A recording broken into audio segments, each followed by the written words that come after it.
Sebastian, I am thrilled to have you on. Welcome to the Start the Game Already podcast. Thank you very much. Thank you for having me, obviously. I'm really looking forward for the interview. It's a wonderful opportunity to talk to you because you are relatively new to the professional scene. Can you tell us a little bit about your Age of Empires history? When did you start and what is the secret behind your fast-paced rise to fame? Well, I started playing when I was younger, when I was a child. I got the game because of my uncle, if I'm not mistaken. I was like between 7 and 9 years old, and it was like huge. It was amazing. I got absorbed into it. I played it like for 2-3 years, only single player. I didn't know anything about multiplayer. Like I always tried to click multiplayer, but there was it was impossible to play, and I didn't know much. I didn't have any contacts there. I was just a kid, and I was enjoying with my brother playing like campaigns, then single player against AI, and I had a really good time. So that's when I started. Then obviously the hype went away slowly because like there was no competition. It was just AI, which was obviously fun, but it comes to a point that you are just, okay, that's enough. And then I went to other games. Usually I always play like strategic RTS games, so always on that line. And it was like on, I don't remember the exact dates, but 2017 maybe or 2018 when I got into Publi. I think I played like 1 or 2 games in Game Ranger. 1 or 2 no, but like let's say 10 games around. It was super laggy, but still it was fun to get into that multiplayer, which I never got the chance. It was super laggy. It was like 600 ping. It was impossible. But that was the first time I played with my brother and friends, so it was really cool. And then I quickly transitioned to Publi. Or to Publi, I don't know how to say it. Mm-hmm. And let's see, on Publi I played a lot, but not a lot, but like 2 years, and I got some experience there. Obviously, when I came into Publi, I thought I was really good because I had played a lot on single player, but obviously to my surprise, I got crashed completely. I got back to earth completely. So yeah, it was hard at the beginning, but I got to the meta really quick. I didn't compete in any tournament or nothing, but I got to the Uruguayan community. I got to play some tournaments in the Uruguayan community, and I quickly got to the, let's say, rank 1 on Uruguay, on the country. So it was really good. Then I stopped playing. I switched to other games like League of Legends and those kind of games. And then DE came out. I didn't play DE immediately because my PC wasn't good enough. But let's say like six months after DE was released, I was like, okay, I need to play this. And yeah, it was like, I need to play this. And actually, I played a Uruguayan tournament, which the prize was the game. So the Definitive Edition game. Which it wasn't like the restriction I had. The restriction I had was the computer, but winning the tournament and winning the game was like, okay, I really need to get my PC, like improve my PC. Mm-hmm. So immediately I improved my PC with the help of friends and the community, and then I got into DE. And the moment I got into DE, I went non-stop. I was late into DE, like I said, it was like 6 months later, so I was behind everyone. And let's say my maximum rate on Bowley was like, I don't remember, but it was like 1800 maximum, maybe 2K maximum. So I wasn't like in the top, not at all, not close. But when I got DE, I started full tryhard. And slowly I did start getting into tournaments and yeah, you get experience, and yeah, from every experience you get better as a player. Yeah, that's I guess how I got here. Well, that's easier said than done. But my question is, how exactly did you do it? Did you have coaches that helped you along the way, like professional coaches, or was it all just do it yourself by practicing a lot and participating in local and I guess, international tournaments. Mhm. Do you have somebody that you look up to, who you aspire to be like, or like an idol, or do you have a play style that you would like to copy?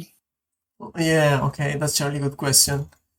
Okay, to answer the first question, no, the only like formal coaching I took was with Winchester, but that was pretty recent when I joined Clan Fox. I had one coaching session with Binge, which was really useful. But I would say that for me to improve, the main thing was sharing with people of my same, let's say, skill or same level and improving all together. That would be the competing with my team and competing with other players. That's the way I improve, not by getting coaching or anything. So yeah, and looking forward, yeah, obviously, like always, I was looking forward always to Viper, and in recent years, I always look forward to Hera. I really get motivated by Hera. It's like a good inspiration, like his playstyle, the way he is as a person as well. So yeah, I would say Hera for sure. Which is quite surprising to me. I mean, I get why you aspire to be like Hera because he's amazing. But if you'd ask me about your playstyle, I'd say it's very different from both the Viper and Hera. If I think of your playstyle, the first thing I've learned about your playstyle is that you're very aggressive, almost overly aggressive. Is that something that you would agree on? Would you describe yourself in a different way?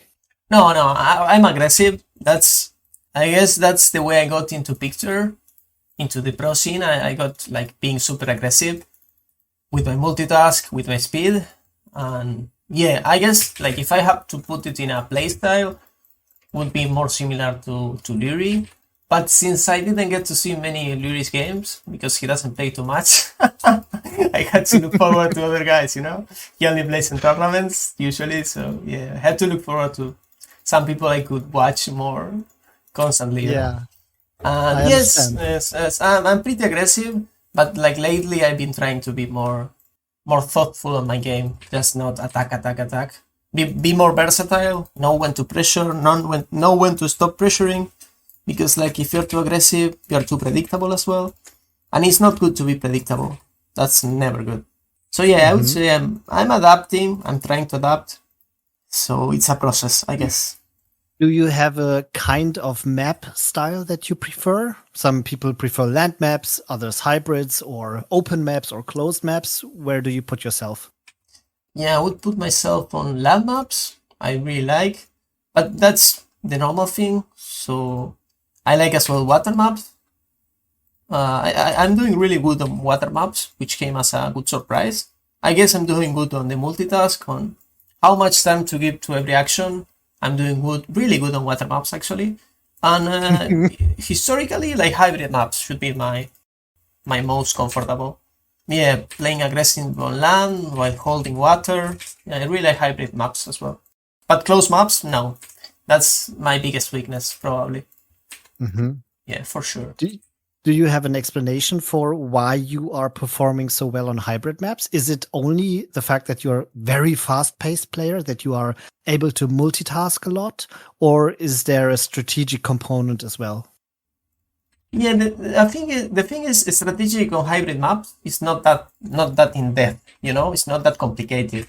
Like when you think of close maps, there is more way strategy, and there is way more strategy. I think, like there is a lot of thinking on the unit composition, and I don't know how fast you go up, and blah blah, and other things. And hybrid usually is more mechanical, and it's more like always multitask. Like what differentiates the player is how his multitask is. So the plan is really simple, and when the plan is simple, I usually tend to do good. That's my explanation.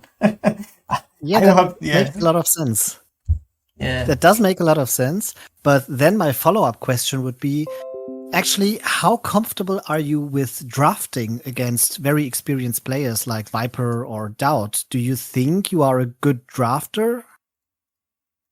No, I wouldn't consider myself like a good drafter.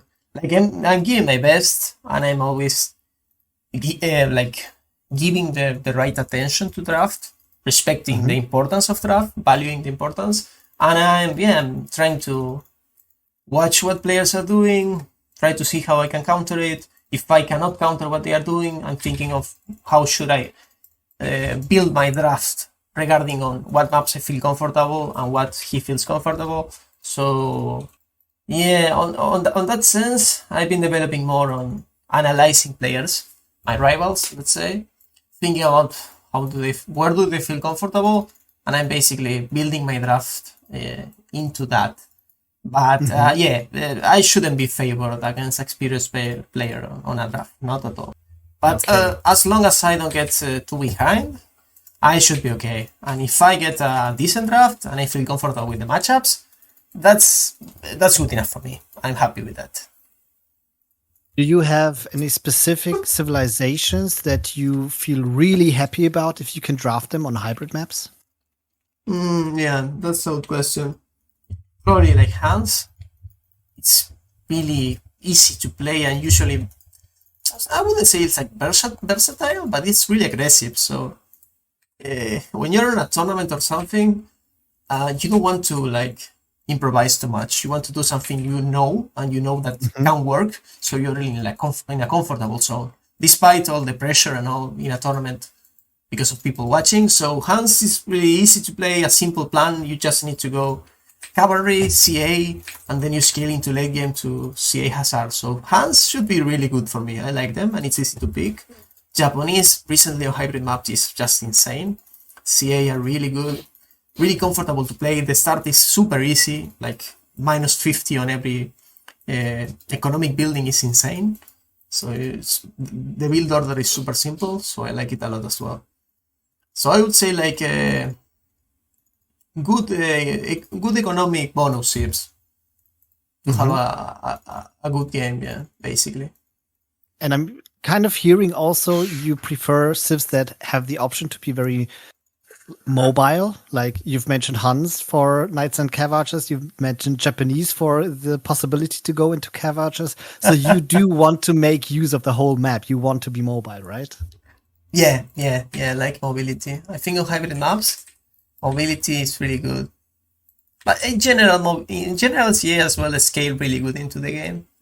So it's good to have a unit that scales because you don't feel the need to pressure and to kill the opponent. Like, you're in a good spot already.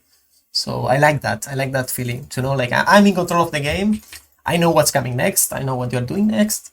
And I know I don't need to hurry too much or force mistakes. I just need to be patient. While I'm being aggressive, right? Because I can hit and run and I can go back. Yeah. Before we talk about your last big success, the Thalassocracy Cup, I would like to ask one last question to your personal development. I was wondering, because you've gotten better so fast during the last few months and let's say since half a year after DE released, I was wondering if you've ever encountered any hardships, like a hard reset that set you back, or something that you really had to focus on to become a better player, or did you just linearly get better and better without any obstacle? That's a good one.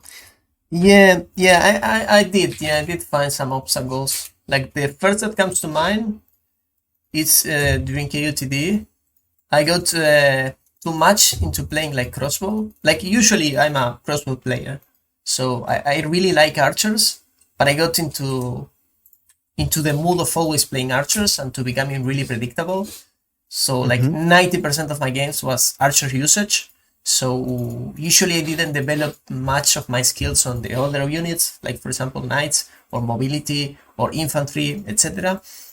So like, yeah, my biggest weakness, let's say like 1 year ago or some months ago, was I didn't, let's say I play like as archers, I was like a 2k5 player.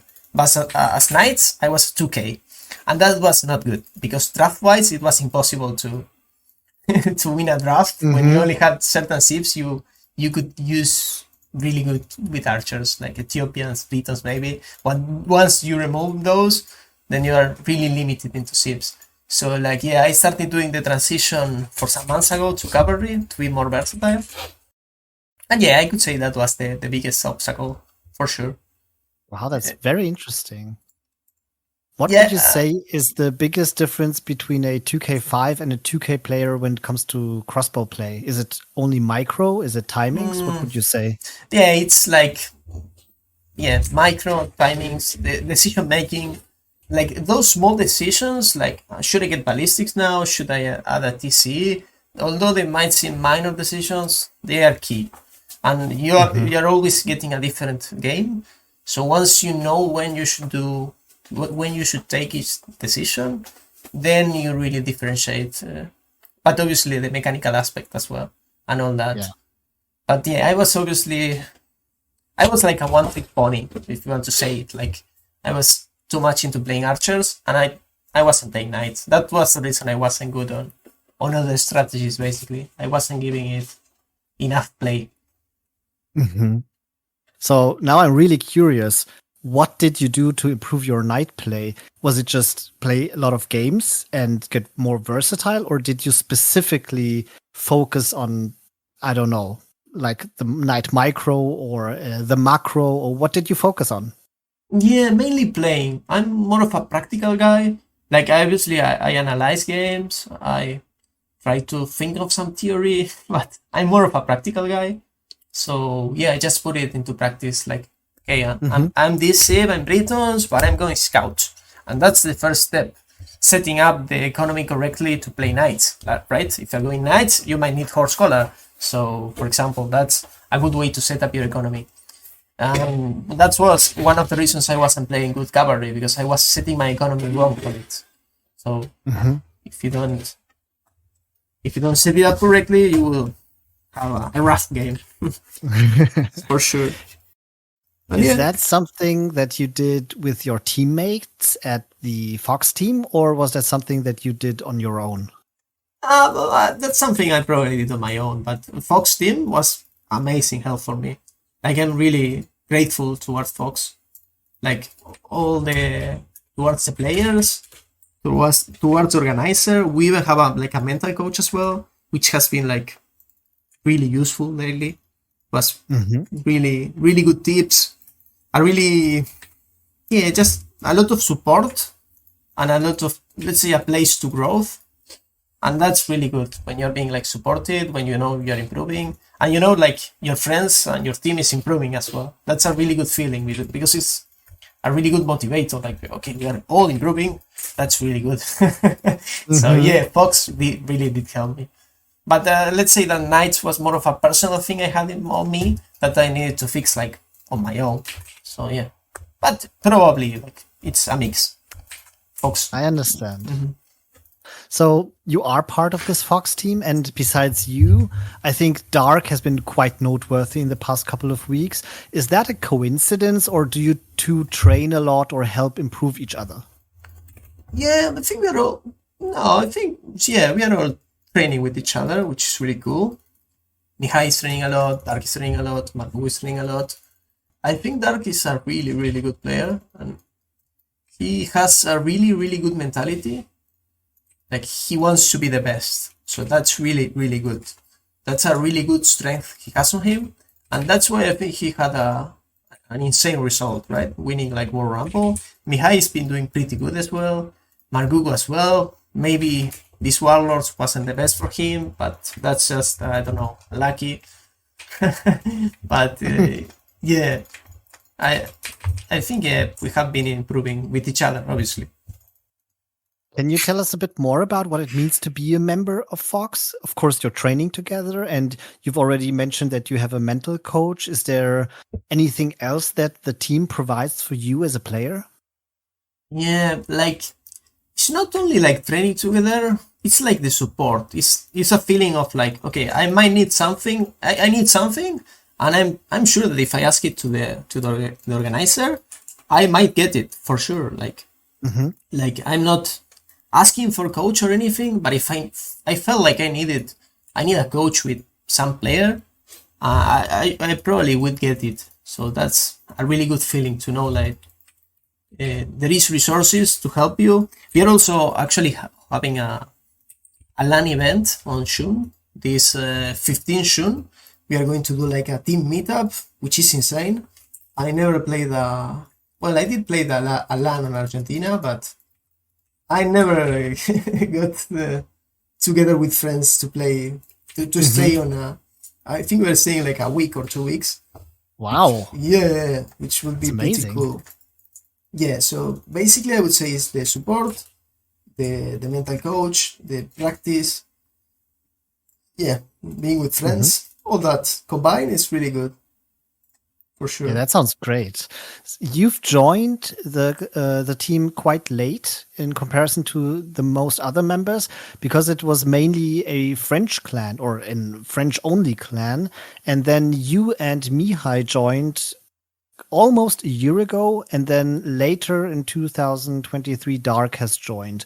Did you approach Fox, or did Fox approach you to join their team? Yeah, no, Fox approached me, which was really good, really cool. I was on Dark Side team, which is an Argentinian team, which I learned a lot as well on Dark Side. Yeah, because I have a lot of friends there, and I learned a lot from them. And I got the Fox invitation, and I was like, yeah, like let's do it. Like I got a lot to gain from it. Currently on Dark Side, there wasn't too much challenge for me, and I like to compete a lot.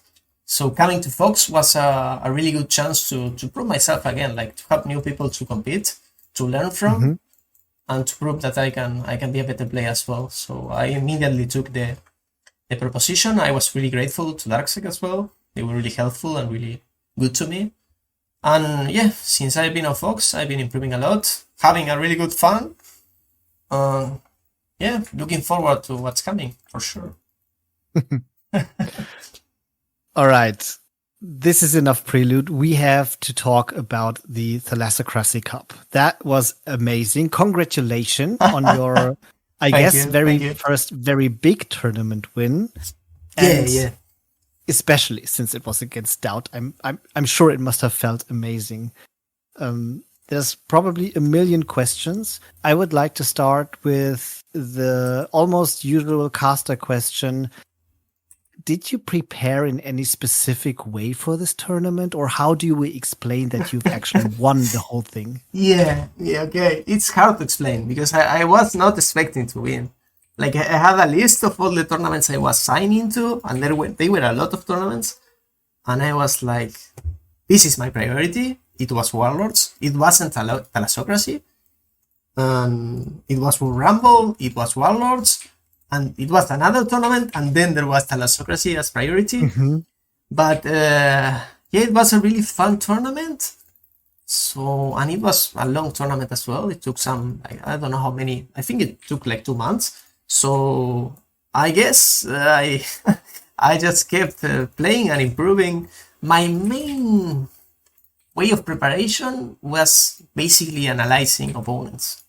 I think like there wasn't too much preparation in general for the tournament because there were other tournaments around, so it was tricky to prepare for every tournament.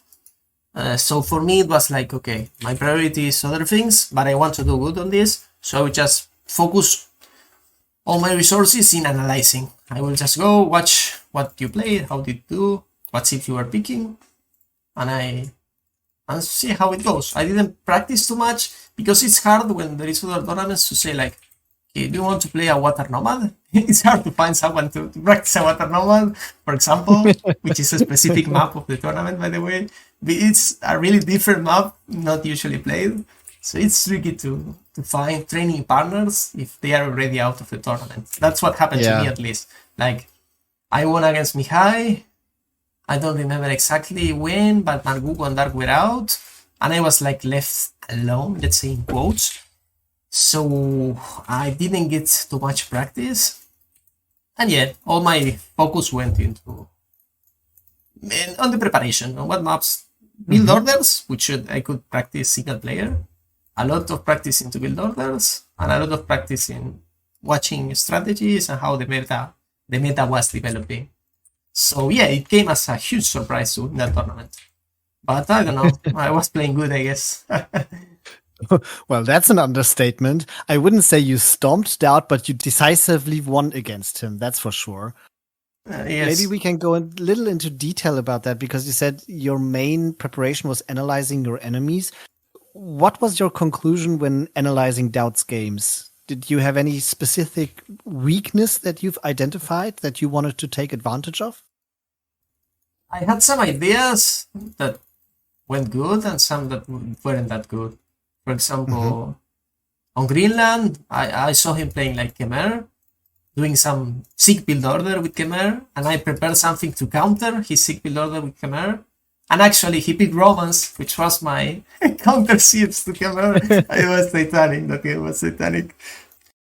On other maps, no, I guess basically I just played into meta. And I'm not sure if I jumped into many conclusions on Doubt's weakness. I know some weakness he has. I know before, like usually he has to he adapts to the meta by winning on specific timings and doing some surprising with some strategies. So I was confident he was going to do some of meta things to win against me. So I was just focusing on playing meta. So yeah, that was the main thing. Like I saw him play against Mr. Yo, and I got some ideas on how to play maps, and basically what were the best civs, and that's just how I played. I found the best civ for the maps, and I tried to pick them on my draft. Basically that. Yeah, those were my conclusions. That if I had a really good day, if I played meta, maybe that was enough. But yeah, in this case, I guess it was. But it's tricky, obviously. Doubt is an insane player, so I wasn't thinking I would win. I obviously wanted, and I was confident in myself. But I was just like, okay, let's see how it goes. Same against Tato, same against Nico, and against Sorakuma. Yeah, I wanted to win. I was like, okay, I need to win this. So winning a tournament like this against Doubt, of all people, does that do something to you? Apart from, being happy, do you have higher expectations of yourself now, or does everything stay the same for you? Yeah, it's a really good confidence boost. That's for sure. Winning against ACCM and Warlords as well, winning against Doubt, against Tato. It's a really, really good confidence boost to know that if I execute correctly, maybe I'm there, I'm really close to the level. Obviously, I'm lacking a lot of experience, so it's not like I'm the same caliber of player. I'm still really behind on a lot of aspects, so it's insanely tricky. But yeah, it just gives me more hunger, let's say. It makes me hungry to to keep winning because it does feel good. And yeah, it's amazing, an amazing feeling to execute correctly and get those wins. So yeah, it just gives more motivation, I guess, basically. Yeah, I can only imagine. I mean, if your game playing against Doubt was to just go meta and be better, and you've actually succeeded, that does actually mean that you're a damn good player. So from now on, it's not like you're necessarily an underdog. Of course, you're right. You cannot, under no circumstances, get the same experience as those players that have played for 2 decades. But maybe you're just a very good player that doesn't need those old experiences, but that can make new experiences now. You are definitely one of the top players. That is for sure. Everybody that is interested in the professional scene knows who you are and probably also knows your play style. Now, there is one specific game that I have to talk to you about because it is probably one of my all-time favorite games in recent history. And that is, well, it involves you and ACCM in the NAC 5 qualifiers. It was an action-packed match. It was a crazy set and a very crazy aggressive last game. Looking back to it, what are your thoughts on that last deciding game? Yeah, Yeah, losing against ACCM on that way was like a huge hit for me. Like it took me like not a week but a month to get over it. It was like huge, but at the end, luckily, those kind of defeats, I guess you can transform them into like learning, so into experience, and so to not repeat the same mistake. Basically, what happened against ACCM is I kind of sabotage myself. I lost the focus. My focus should have always been on like, I'm Malay against Koreans, I should do this, and the match goes like this. And my focus was somewhere else. My focus was on, for example, what would Neely think if I win? How would be to go to Germany? What would this guy think? How would this guy react? And like, once you lose track of the game and you focus on what's the price of winning, there is more pressure coming. Because like, you start realizing how huge this game is. And I think in general, when there is a lot of pressure, thinking like it's just another ranked game is easier to remain calmer, and just keep focusing on the game. So basically, from that defeat, it was a process, but I kind of learned that I need to stay on each game and don't go further. Like, that's actually the one tip Hera gave me, was like, this game doesn't mean whether you're going to Germany. This game is Malay against Koreans. So that's a really good advice, to like remain focused on the game and do your best, because otherwise you get nervous and you made like 100 mistakes, mechanical mistakes, decision-making mistakes, and in my case, it was it was Titanic. Yeah. Well, it wasn't exactly Titanic, because there was a real possibility that you could actually win with it, but ACCM just reacted very solidly. He played very well in that game. It was definitely epic. I am very impressed with you, the way you are telling the story, and also about your honesty, that it took you quite a long time to get over it. I was wondering if you could, give advice to up-and-coming players about how exactly you coped with that situation. Did you talk to other players, or was that something that you did just on your own? Yeah, obviously, like I think the advice in this case Hera gave me was really good. That was really helpful for like knowing where it started to go wrong. It was basically when I started thinking of the how is it called, the reward, instead of focusing on the game.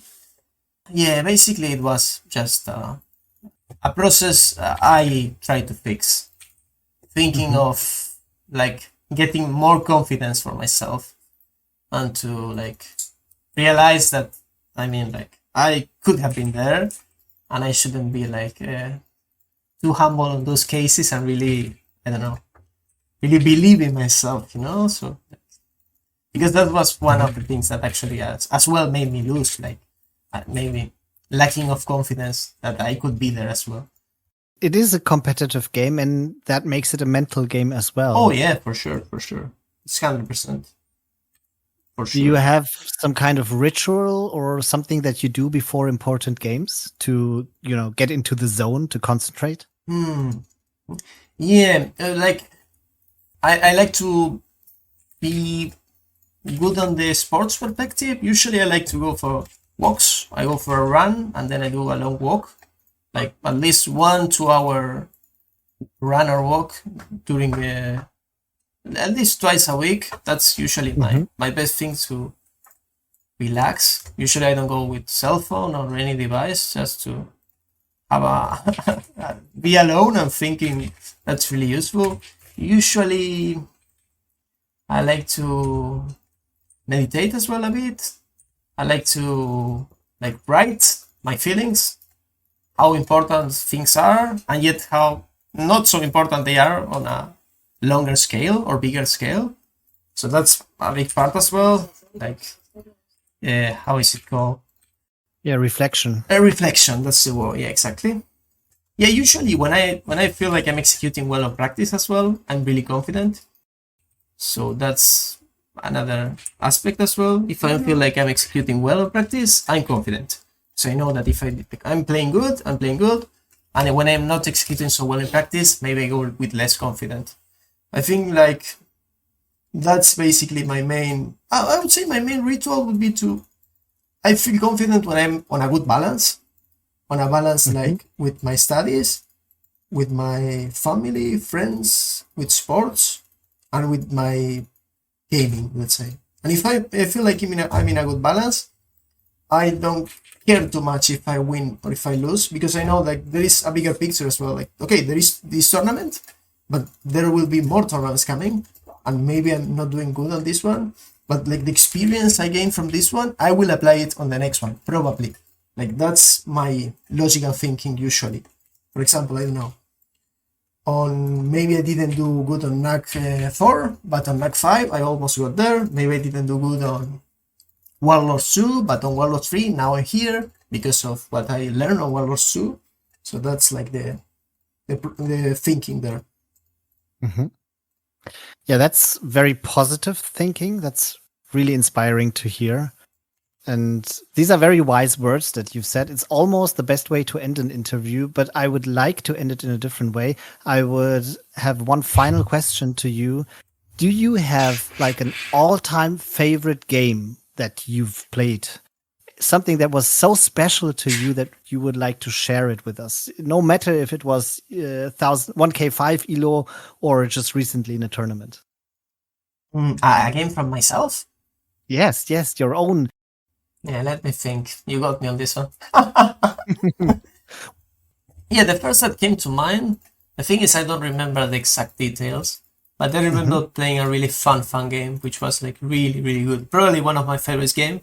I think it was against Andre 2E, and it was like a ranked game. It wasn't so important because of the reward there was, or if it wasn't a tournament, but it was like a Portuguese against another civ, and it was like just an insane game. But I don't remember too much details. But I remember it was really, really fun because there was like 1,000 kill and death ratio on villagers. Oh, wow. I think Orlu has it on his channel. I need to check on that. But it was a really good game. But yeah, luckily nothing else comes to mind right now, honestly. But that's good enough. well, I guess maybe some victory against a top player as well. But yeah, basically it was because I won, not because of the game. It was like all right. The achievement, very relatable. Yeah, the achievement was like, okay, I got a game against this guy. And maybe the game was like shit, but that's fun. It was like a good achievement. All right, Sebastian. You are not only a competitor, you are also a streamer. You stream on Twitch TV/Sebastian2002. Yes. And I've also seen you stream in English every now and then. Can you tell us a bit more what kind of content non-Spanish speakers can expect from you, where to watch you and stuff? Oh, yeah. I'm currently streaming only in Spanish. My ideal goal would be to mix a day I do in English. Like on the past, I used to do like English Friday, but I'm not doing that right now. Maybe in the future I can mix it up. So yeah, if you're looking forward to watch some, I probably would do like on Friday. I might do some English stream here and there. So yeah, I would really appreciate you coming, and you're obviously welcome to come to watch on Fridays. Also, your playstyles is a universal language, so we don't need to actually understand what you're saying. We can just watch you play, and it's amazing. Thank you. Okay, Sebastian, that was it. Thank you very much for coming on our show. It was a pleasure to talk to you, and I wish you the best of luck in Warlords 3. Okay, thank you. Thank you to you, Chris. Thank you for having me. It was good fun. So yeah, thank you very much.